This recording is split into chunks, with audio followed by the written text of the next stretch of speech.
Po, për dallim ndërsa prej QKMRT-s që ka një fushë shumë specifike në trajtimin e rasteve sado që të ndryshme, rastet që i trajtojmë në kuadër të qendrës për ndihmë juridike falas ka një llojshmëri më të madhe, por që në përgjithësi në aspekt të përgjithshëm të secili prej rasteve normalisht është i rëndësishëm në natyrën e vet, në veçanti kur përmes atyre rasteve pastaj tentojmë në një farë forme secilën herë që përveç realizimit të një të drejtës specifike, ndoshta për një rast të caktuar, të tentojmë që edhe të vendosim një lloj standardi edhe për trajtimin e mëtejmë të atyre rasteve. Normalisht që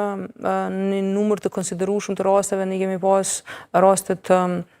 viktimave të dhunës në familje, një prej rasteve ndoshta më që vlen përmendet dhe që është cilësu si rast historik edhe në raporte ndërkombëtare për Kosovën, ka qenë rasti i një zonje e cila fatkeqësisht, domethënë, është vrarë si rrjedhoj e rastet të saj të dhunës në familje dhe pastaj ne kemi përfaqësuar fëmijët e ndjerës në atë rast, të cilën e kemi dërguar deri në gjykatë kushtetuese, faktikisht drejt për drejt në gjykatë kushtetuese për të konstatuar shkeljen e drejtës për jetë në atë rast dhe kemi arritë që domethënë ta përfaqësojmë në mënyrë të suksesshme ku është konstatuar që është shkelje drejta për jetën, ku është konstatuar përgjegjësia e institucioneve shtetërore, përkatësisht e prokurorisë dhe policisë në rastin konkret dhe thjesht këto janë raste të cilat pastaj përveç rastit konkret arrin në një farë forme që ta kenë një ndikim të përgjithshëm, sepse në atë formë krijohet një lloj standardi që në rastin konkret se si nuk duhet të veprohet, domethënë në situata të tilla, se si neglizhenca e institucioneve shtetërore përkatësisht prokurorisë, siç ka qenë rastin konkret, mund të shkaktojë edhe vdekjen domethënë të personave të caktuar, grupeve të ndjeshme, specifikisht viktimave të dhunës familje, por edhe raste të vazhdueshme në përgjithësi të natyrave të ndryshme, qoftë konteste të punës, të cilat kanë qenë shumë specifike dhe të cilat ndoshta vlen të përmendet që përtej anës ose procedurës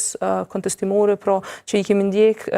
ka raste të cilat i kemi inicu edhe në aspekt të procedurës penale për shkak të shkeljeve që janë bërë, sepse në vazhdimsi e kemi ngritë si çështje që prokurori i shtetit ka qenë pasiv në adresimin e çështjeve në kontekstet e punës në raste specifike dhe thjesht po them që në këto situata kemi tentuar që edhe me adresu të drejtat e personit specifik të cilit ose të cilës i kemi ofruar ndihmë juridike falas, po në të njëjtën kohë me pas mundësi që me kriju një lloj standardi dhe me mbajt përgjegjës edhe institucionet edhe personat të cilat i kanë bërë ato shkelje, mos flasim edhe tash rastet e fundit të çështjes së pensioneve të dyfishta, të cilat për dallim prej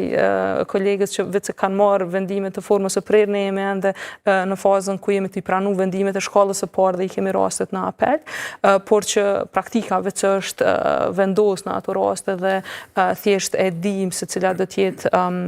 vendimarrja në një farë forme për shkak të praktikës që vetë është krijuar në ato raste dhe në këtë situatë domethënë secili rast vetë se e jep një lloj sigurie edhe për rastet e tjera, edhe një lloj mundësie për me hap rrugë që të gjitha këto mu adresu pastaj edhe mu kërku drejtësia prej vetë qytetarëve në këto raste që janë. Këto është disa prej më specifike tash që ja vlen të kujtohen edhe të përmenden kështu, por që realisht mendoj që përmes ndihmës juridike falas arrim jashtëzakonisht me pas ndikim të drejtë për drejtë secili prej nesh që merremi me këto raste. E dim nga pritet e shumta të qytetarëve edhe rastet që vinë në qendër,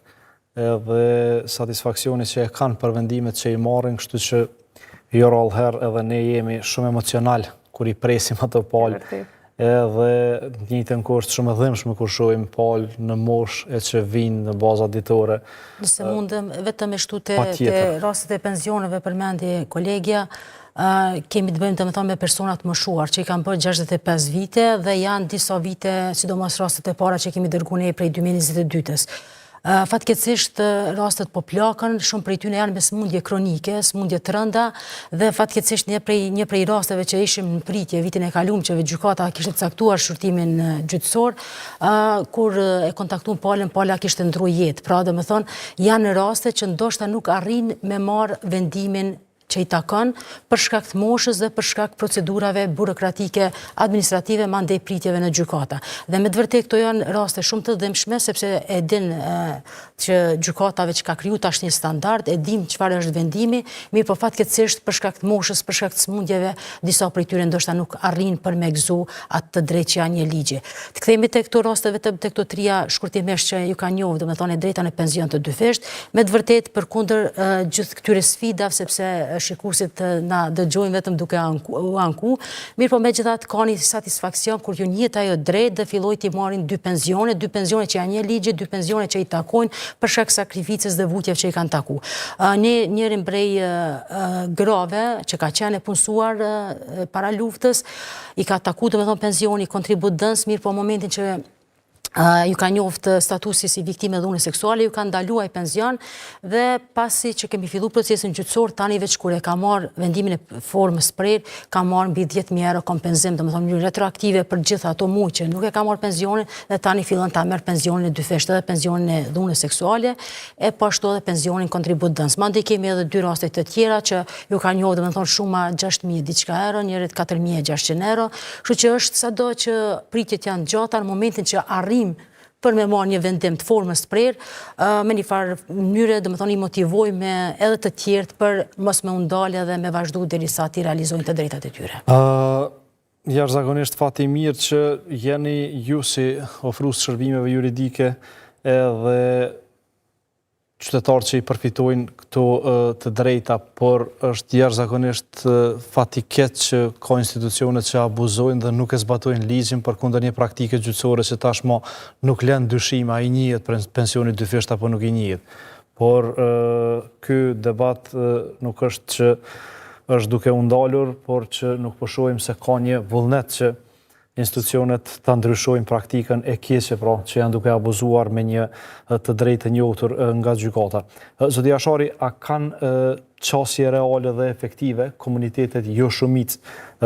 në ndihmë juridike falas, duke marrë parasysh sidomos barrierat gjuhësore, kulturore dhe një farë mosbesimi që e kanë në institucione? Paraprakisht na veç identifikojmë përmes matjeve që i bëjmë edhe në teren në grupet e marginalizuara apo komunitetet jo shumicë të cilët kanë nevojë për ndihmë juridike falas,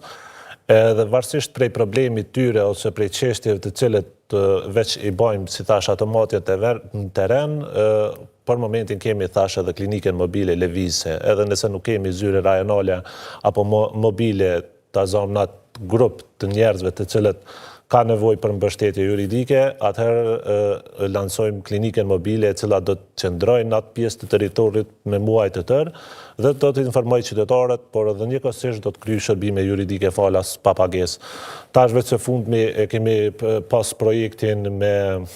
ARC-n i cili ka financu klinikën mobile dhe kemi identifikuar edhe përmes organizatorit që lagja 28 në fushë Kosovë, komuniteti Ashkali ka nevojë për çështje pronësore edhe ka një sfidë ka hershme të cilën thuajse nuk kanë mujtë me inicua apo nuk kanë pas mundësi që të inicojnë procedura pranë gjykatës themelore. Në atë moment kemi